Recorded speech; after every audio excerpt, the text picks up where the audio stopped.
John here, and back again with another video, and today we're going to talk about and review The Unbearable Weight of Massive Talent, 2022 film, which stars Nicolas Cage as Nicolas Cage. And I got a kick out of this movie. I really enjoyed this film, and before I talk about the film, I will say there's going to be some spoilers here in this review. I'm going to talk about certain scenes, so you have been warned.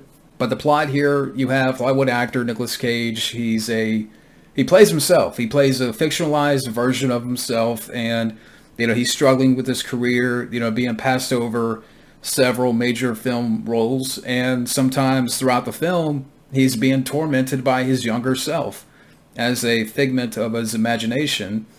But soon, Nicolas Cage he accepts a $1 million offer to attend the birthday of this billionaire. And also a huge fan of Nicolas Cage, this character Javi, played by Pedro Pascal. But things take a wild, unexpected turn when Nicolas Cage is recruited by the CIA to basically help them in pursuit of Javi, because his character has ties to arms dealing and kidnapping. So, Nicolas Cage is asked by the CIA to investigate Javi and his dealings, and that's the plot here to this film. But this cast here, Nicolas Cage, again, he plays a fictionalized version of himself.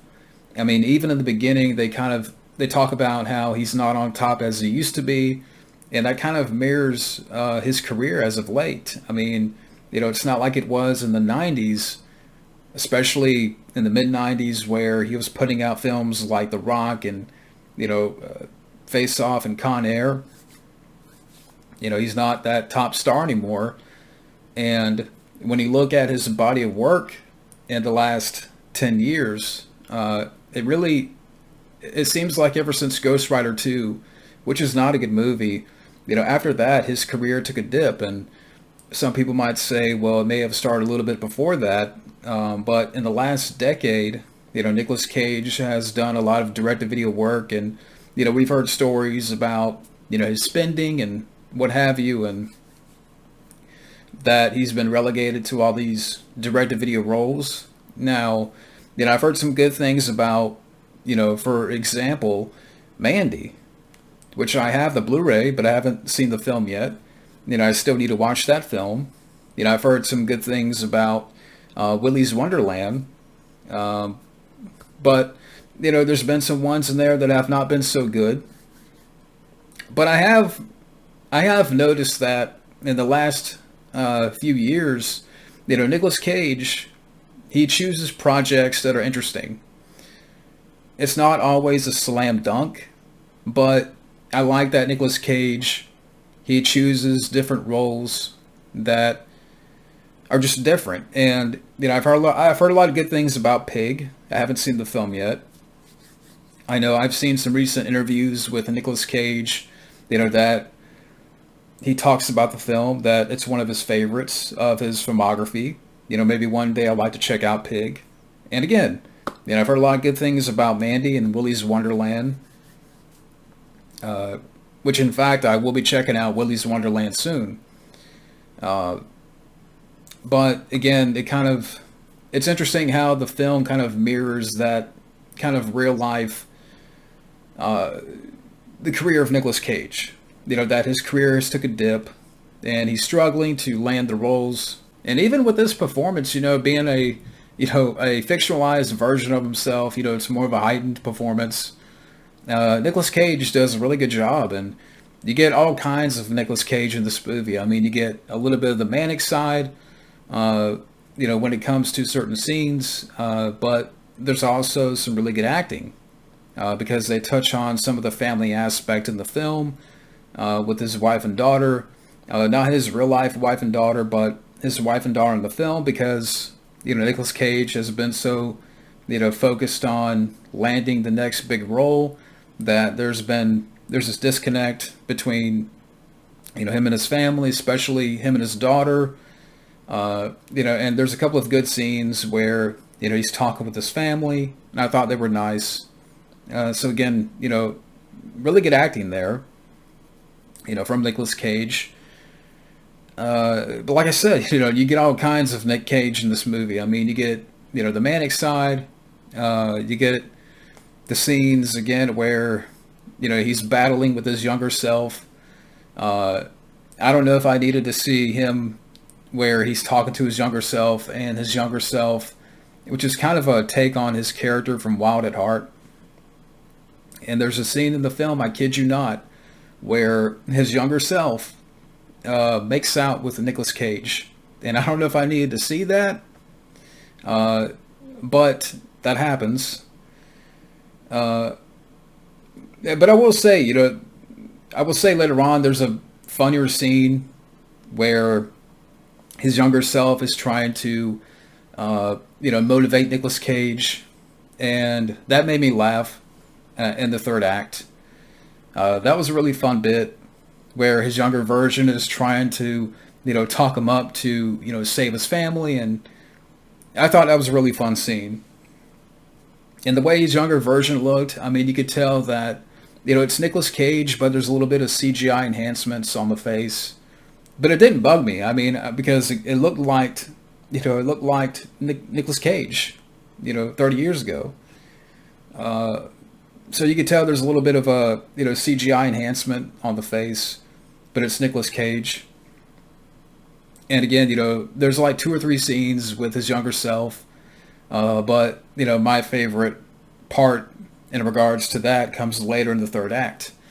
But again, Nicolas Cage does a really good job here. But the supporting cast here, again, Pedro Pascal as the character of Javi. And he's this billionaire, but also a big fan of Nicolas Cage. And him and Nicolas Cage throughout the film, their scenes are some of the best parts of the film. And I really enjoyed their chemistry.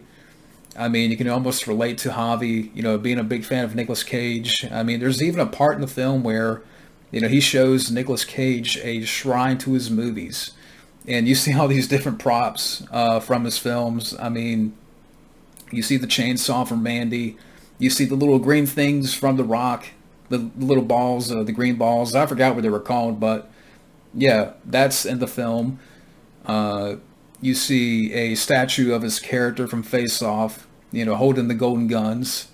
He's like, how much you paid for it? $6,000. Nicolas Cage is like, it's grotesque. I'll give you $20,000 for it.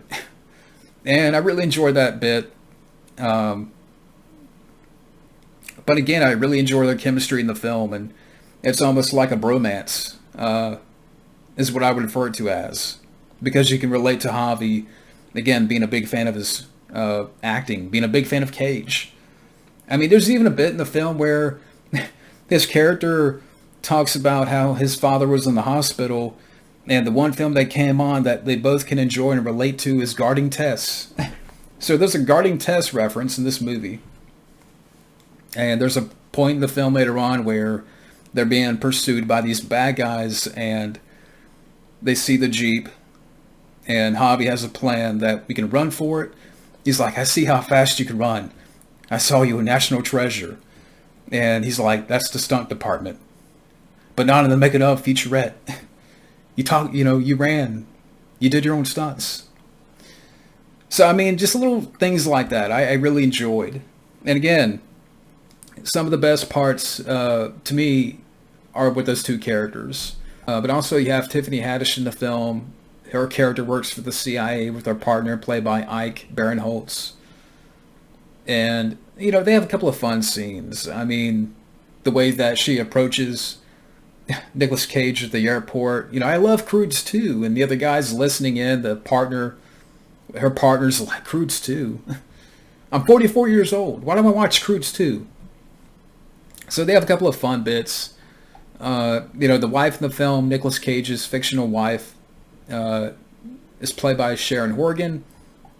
His daughter in the film is played by Lily Sheen. But, the cast overall does a good job. But to me, what works the best is the main 2 characters, Nicolas Cage and the character of Javi. Now, I know, I don't know about Pedro Pascal as a person. I've heard stuff about him, but to me, he did a good job in this movie, and I really enjoyed sort of the bromance between the two characters. And I'm like, I didn't want it to end. I want to see more of these two characters. And to me, whenever they're on the screen, is some of the best parts of the film. And the moment where they jump off the cliff, and you get some fun stuff in the third act where Javi wants to save Nicolas Cage. And again, going back to Nicolas Cage, you get all kinds of crazy performances here, but there's also some good subtle acting from Nicolas Cage.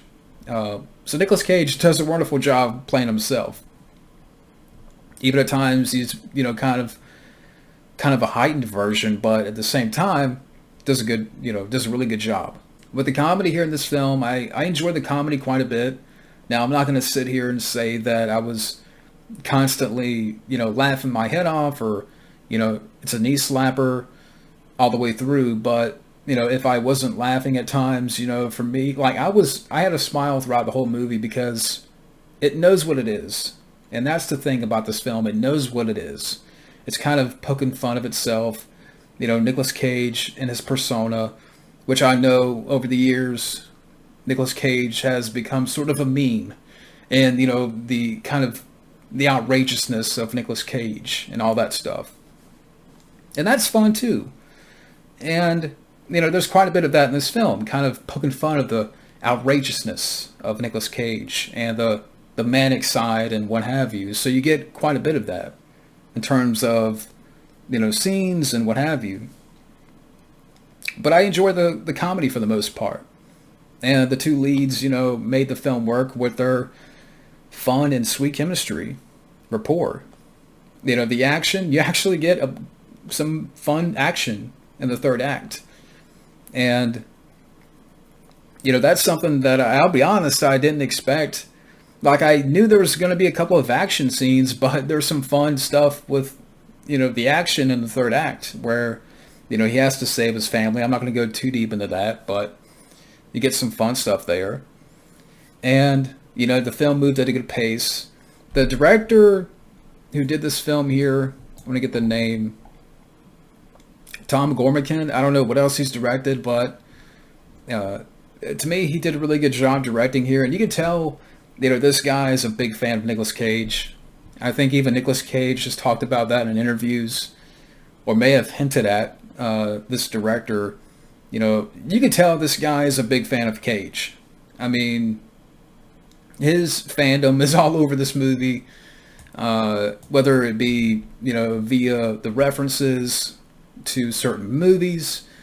You see props in the film, and I mean, the film is not, reference after reference, but you get an idea that, hey, this director is a big fan of Cage. And overall, The Unbearable Weight of Massive Talent, to me, I had such a good time, and I was entertained by this film. I definitely will be picking up this film when it hits Blu-ray. Will this be the comeback for Nicolas Cage? I mean, time will tell, but, for me, Nicolas Cage really pulled it off here, playing himself. And again, you get all sides of Nick Cage here, with really good chemistry with Pedro Pascal. The supporting cast, was decent. Tiffany Haddish, Neil Patrick Harris, his small part. I thought the humor was a lot of fun, and there's some fun bits and certain nods to his work that I liked, that I enjoyed. It moved at a good pace, and it had a sweet ending that I wanted to see more. I mean, when your film kicks off with a couple watching Con Air, you're in for a good time. And yeah, so like I said, I definitely will be picking this film up. It's definitely going to be a favorite of mine this year. The Batman I loved, and I will be picking that up as well. But this is definitely going to be up there with that. But thank you guys for watching, and I'll see you later.